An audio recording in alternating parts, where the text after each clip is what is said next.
Right, question asked. No tracking or visibilities of the delivery time performance, cancellations, and missed shipments. Alright, what is the impact?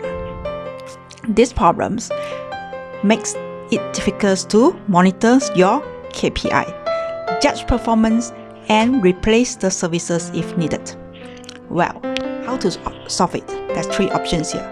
Option 1 is to put manual task recording in place. You may already be doing this if you are reporting these metrics to your management team. Option 2 is to put some manual time tracking software in place. Right, this can help you understand where your team spend most of their work and time in their job. Option 3 is to look at more advanced WMS, which is the warehouse management software. So this software will give you the visibilities on delivery performance that you needed.